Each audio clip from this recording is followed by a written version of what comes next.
Should you pull for Kurasame's BT and FR? His roles are going to be that of a melee attacker and an Imperil enchant. His notable attacks, starting with his skill 1, we have Ice Blade Renzan. Very simple, it's 4 HP dumps. That's essentially it. Multi-Blizzaga MIS2, his skill 2, it is 3 split HP dumps and it inflicts 2 levels of Hero for 6 turns on all enemies. It lowers their speed by 20% and it also lowers their HP damage resist by either 10% at the lowest or 30% at the max. And it's a level debuff that deals from level 1 to level 5 the max. For every enemy turn that is taken, it increases by 1 level. However, if it's at level 5 already and the enemy takes a turn, it resets back to level 1, so be careful of that. Ice Reaper, his EX, it is 5 split HP dumps. It inflicts 2 levels of Hero for 6 turns on all enemies as well, and it grants Ice Pillar for 8 turns, and that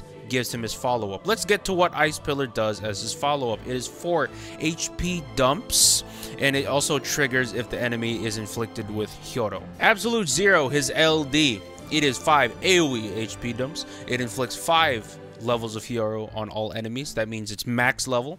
And it grants 1 free ability use, and it grants Warm Gaze for 12 turns. That gives him Party Ice Enchant. Dead End, his FR, it inflicts 5 levels of Hero on all enemies. Life Ending Magic Freeze, his BT effect, it is 6 turns, and during this effect, all enemies cannot increase their Brave. Take that what you will. With his Force conditions, you're getting a 20% whenever anyone is using an Ice ability, and 10% per Hero level whenever anyone's using any ability, meaning this can range from 10% all the way to 50%. Starting off with Kurasame's pros, he is a great all-around unit. And of course, the meat of his kit is the Party Imperil Enchant, but he also has pretty good auras on him, and if you really need it, if you have the proper backing, he can be your main attacker. It might be a bit difficult sometimes, but it can be done. Kurasame is a unit that's good in a lot of things, and that includes his FR conditions because they are very simple to accomplish. All you need is an Ice ability, and all you need is the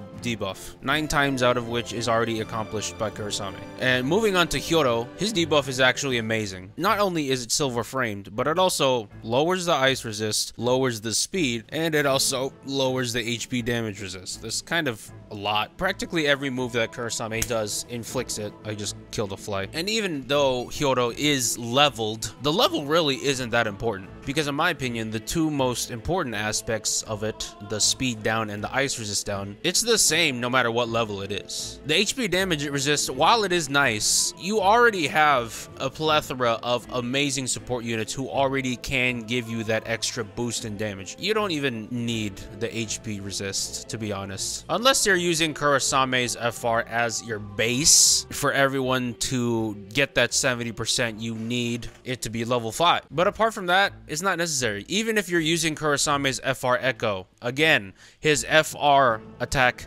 inflicts 5 levels of it already, no matter what level it is, even if it's not on the enemy at all. If you use his FR attack, you're already maxing out his debuff. In my opinion, the level really does not matter unless you're using Kurasame's base FR. Next, his BT is amazing, but all in all, it's pretty non-essential. Normally with BT effects that don't last very long, you would see me complain, but in Kurasame's case, because it's not really essential to how Kurasame works, for sure, having enemies not being able to increase their Brave at all is nice, but the main thing that Kurasame does isn't the enemies cannot increase Brave thing. It's the Party Enchant thing. It's the debuff thing. It's his follow-ups. All 3 of which you do not need the BT at all to do. And I think that's great because it doesn't require as much commitment, but you can still use Kurasame. I'm actually considering pulling for Kurasame's FR and building it up, skipping the BT outright, because all in all, it's not that necessary, and I already have a plethora of tanks. Let's get to Kurasame's cons. If you cannot inflict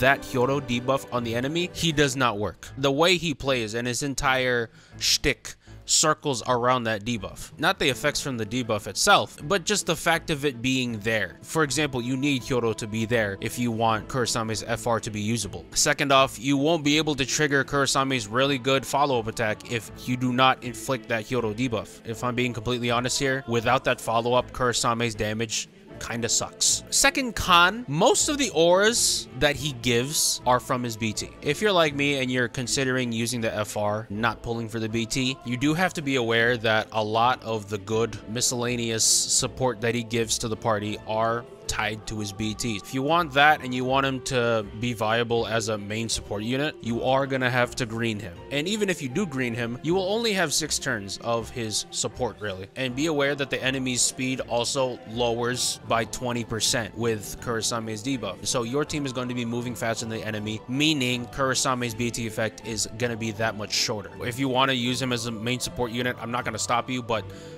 I don't know why you would do that. He's very clearly meant for the 3rd unit slot. You play the game how you want to play. That's all I'm gonna say. Third con. Can you even really call this a con? I don't know. Kurasame's party ice enchant isn't true, which is a shame. I really wish there are more true elemental enchants in the game other than Lulu and Neon. I mean, a lot of people, myself included, don't have both of them. I only have Neon. You would think if there was another true party elemental enchanter in the game, it would be Kurasame, who is the OG party enchanter. The fact that he doesn't have true party ice enchant is kind of disappointing in a way. He's still completely workable, but if you want to bring units that use other elements apart from ice, because his enchantment is not true, he might not work well with them, to be honest. And lastly, this is with all elemental units. He does suffer from elemental lock. You already know what I'm gonna say. I'm not even gonna get deep into it. My should you pull rating for Kurasame is a nice fat juicy A+.